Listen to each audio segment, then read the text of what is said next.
আসসালামু আলাইকুম। ক্লাস 7-এর সুপ্রিয় শিক্ষার্থীবৃন্দ, লার্নিং উইথ প্রিয়ার আজকের আয়োজনে তোমাদেরকে স্বাগত জানাচ্ছি।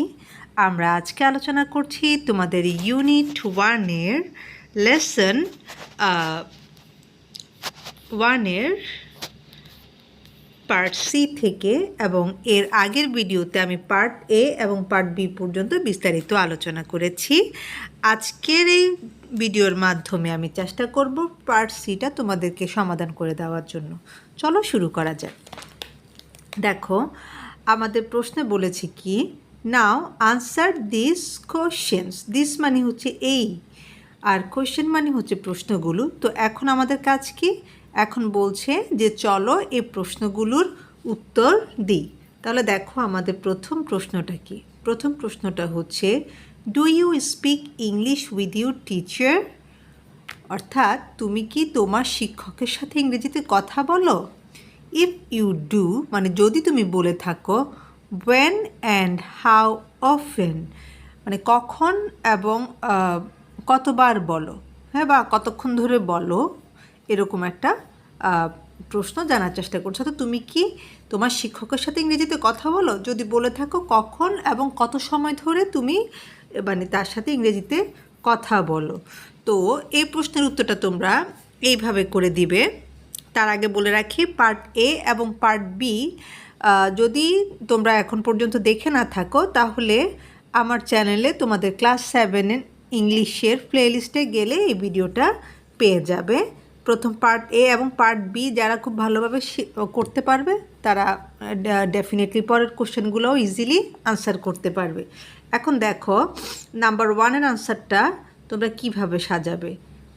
এই যে এইভাবে করে, যেহেতু তোমাকে প্রথম অংশে প্রশ্ন করেছে যে তুমি কি তোমার শিক্ষকের সাথে ইংরেজিতে কথা বলো কি না, তাহলে তুমি এইভাবে দিবে যে ইয়েস মানে হ্যাঁ তুমি বলো। এখন পরের প্রশ্নের দুইটা অংশ ছিল, যে হোয়েন অ্যান্ড হাউ অফেন মানে তুমি কখন এবং কত সময় ধরে বলো। তো আমরা এরকম বলি যে আমরা সাধারণত বা যতক্ষণ আমরা ক্লাসে থাকি ততক্ষণ আমরা কি করি, ইংরেজিতে কথা বলি। সো এইভাবে করে লিখতে পারো, yes I usually speak English with my teacher during our classes. ঠিক আছে, অর্থাৎ আমি সাধারণত আমাদের ইংরেজি ক্লাসগুলোতে শিক্ষকের সাথে ইংরেজিতে কথা বলি। তাহলে এইটার মাধ্যমে এই যে ইউজুয়ালি শব্দটা এবং ডিউরিং আওয়ার ইংলিশ ক্লাসেসের মাধ্যমে তোমার পরের দুটো প্রশ্নেরও উত্তর চলে আসলো। ওকে, এরপর 2 নম্বরে দেখো কি বলেছে, do you speak English with your friends and classmates? Classmate মানে হচ্ছে সহপাঠী, ফ্রেন্ড মানে তো তোমরা জানোই যে বন্ধু অথবা বান্ধবী। তারপর দেখো, তুমি কি তোমার বন্ধুবান্ধব অথবা সহপাঠীদের সাথে ইংরেজিতে কথা বলো? ইফ সো যদি বলে থাকো, হাউ অফেন মানে কতক্ষণ বা কখন বলে থাকো, এরকম জানতে চাচ্ছে। তাহলে এটার আনসারটা তোমরা দিবে হচ্ছে এইভাবে, যে yes I everyday speak English with my friends and classmates. হ্যাঁ, আমি প্রতিদিনই আমার বন্ধুবান্ধবের সাথে এবং আমার সহপাঠীদের সাথে ইংরেজিতে কথা বলি। ইয়েস দিয়ে তোমার প্রথম অংশের উত্তর হয়ে গেল, আর এই যে এভরিডে শব্দটা দিয়ে হচ্ছে তোমার পরের অংশের আনসারটা হয়ে গেল।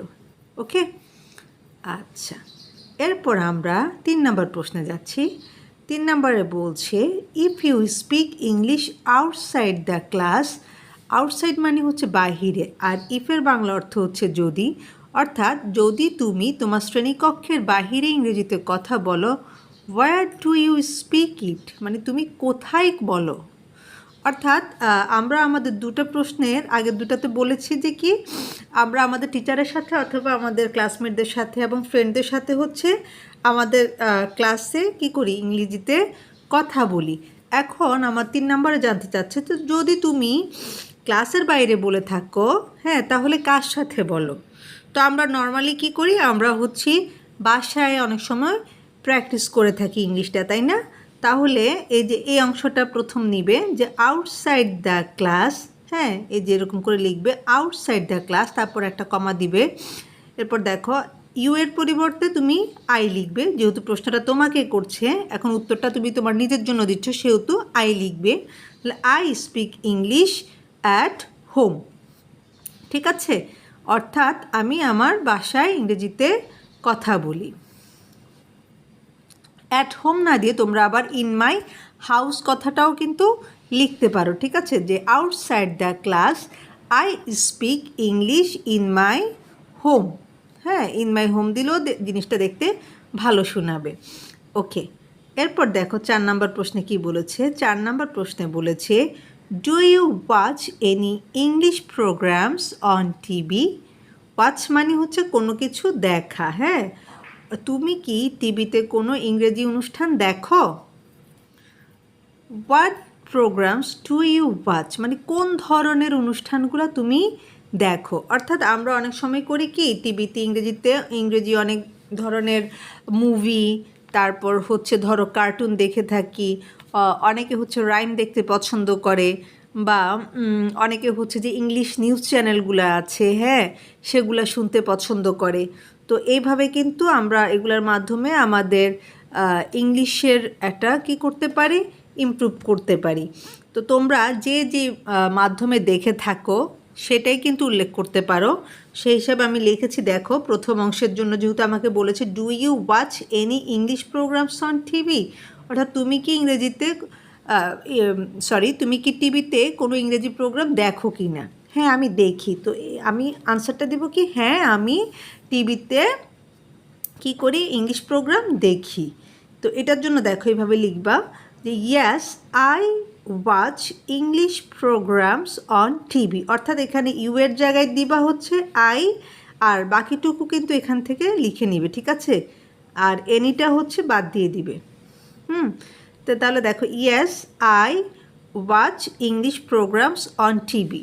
আচ্ছা, এরপর বললো সেকেন্ড অংশে যে what programmes do you watch, তুমি কোন ধরনের প্রোগ্রামগুলো দেখো। এখন তুমি যে যে ধরনের প্রোগ্রামগুলো দেখো সেগুলোর নাম এরকম করে লিখতে পারো যে like cartoons, rhymes, news and movies. অর্থাৎ আমি টিভিতে ইংরেজি প্রোগ্রামগুলো দেখি বা ইংরেজি অনুষ্ঠান দেখি, যেমন কি যেমন হচ্ছে কার্টুন, রাইম, হ্যাঁ, তারপরে হচ্ছে নিউজ অ্যান্ড মুভিস। ওকে, এখন ইউটিউবে অসংখ্য ইংলিশ কার্টুন পাওয়া যায়, অনেক ধরনের রাইম পাওয়া যায়, বিশেষ করে বাচ্চাদের তো চুচু টিভি, কোকোমেলন, হ্যাঁ, বেবি জন, এগুলি খুবই পছন্দের।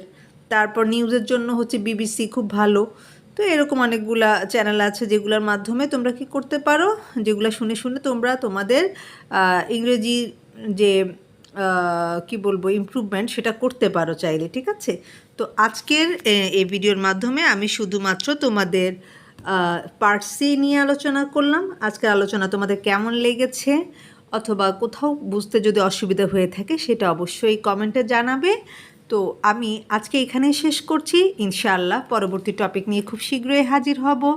সে পর্যন্ত তোমরা সকলে ভালো থাকো, সুস্থ থাকো, পড়াশোনার সাথে থাকো, আর আমার জন্য দোয়া করবে যেন আমিও সুস্থ থেকে তোমাদের জন্য সুন্দর সুন্দর করে ভিডিও তৈরি করতে পারি।